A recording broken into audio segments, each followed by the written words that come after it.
रावण को विष्णु ने मारा, रावण को राम ने मारा। रावण का कत्ल कृष्ण ने किया। क्या रावण बार बार आया? फिर ऐसा क्या हुआ कि कलयुग में रावण जन्म न ले सका? कैसे रावण का अंतिम वध श्री कृष्ण ने किया? हैरान हो गए ना आप कि रावण का वध तो राम ने किया था, फिर हम ये कैसे कह रहे हैं कि रावण का वध श्री कृष्ण ने किया था? दरअसल रावण कोई एक व्यक्ति नहीं, एक ऐसी दुष्टात्मा थी जो सतयुग से लेकर द्वापर युग तक बार बार जन्म लेती रही। आखिर में श्री कृष्ण ने उस दुष्टात्मा का वध कर संसार को उससे मुक्ति दिलाई। द कर्मा चैनल आज आपको रावण के पूर्व जन्म और उसके अगले जन्मों की ऐसी कथा बताने जा रहा है जिसके वध के लिए विष्णु को स्वयं आना पड़ा। विष्णु को राम और कृष्ण के रूप में अवतार लेना पड़ा।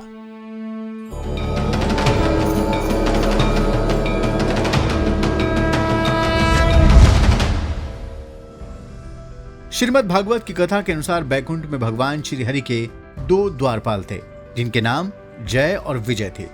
ये दोनों ही भगवान विष्णु के भक्त थे, लेकिन एक बार इन दोनों के मन में अहंकार आ गया कि भगवान विष्णु के सबसे बड़े भक्त वही हैं। उसी समय ब्रह्मा जी के मानस पुत्र सनकादि ऋषि भगवान श्रीहरि के दर्शनों की अभिलाषा से बैकुंठ पहुंचे।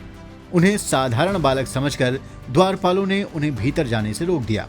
इस पर क्रोधित होकर सनकादि मुनियों ने द्वारपालों को शाप दिया। पापिष्ठामासुरीं योनिं बालिशौ यातमा स्वतः प्रोक्तौ पुनर्जन्मभिर्वाम त्रिभिर्लोकाय कल्पताम।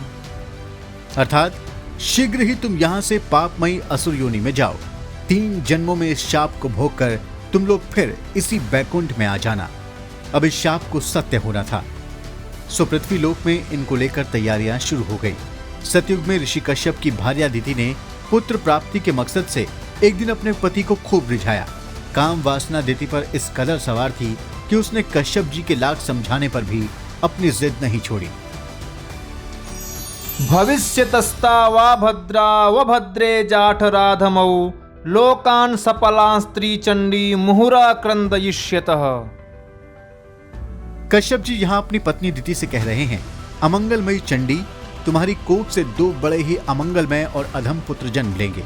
वो बार बार संपूर्ण लोक और लोकपालों को अपने अत्याचारों से रुलाएंगे। जब उनके हाथों से बहुत निरपराध प्राणी मारे जाने लगेंगे तब संपूर्ण लोगों की रक्षा करने वाले जगदीश्वर कुपित होकर अवतार लेंगे और उनका वध करेंगे।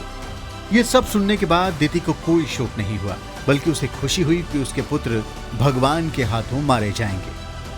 श्रीमद् भगवत पुराण के 7वें स्कंद में नारद जी युधिष्ठिर से कहते हैं कि वो दोनों द्वारपाल ही बाद में हिरण्यकश्यप और हिरण्याक्ष के रूप में अदिति के पुत्र हुए। दैत्य और दानवों के समाज में यही दोनों श्रेष्ठ थे।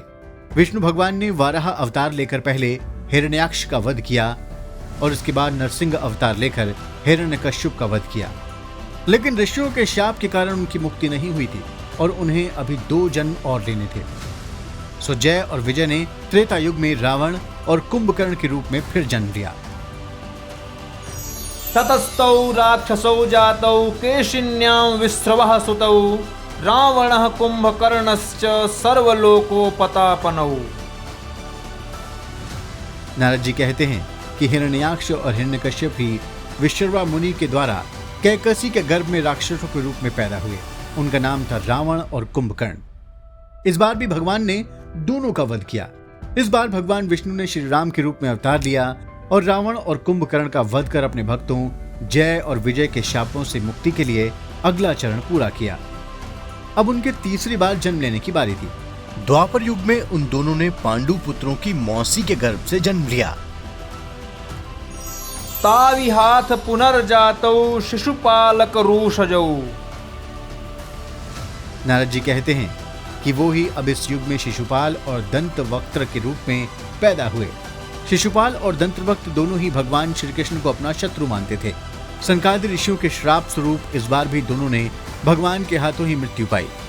श्री हरि के प्रति वैर भाव के कारण ही दोनों इस जन्म के बाद भगवान में ही समा गए। भगवान ने इस बार रावण रूपी शिशुपाल और कुंभकर्ण रूपी दंतवक्त्र का वध किया।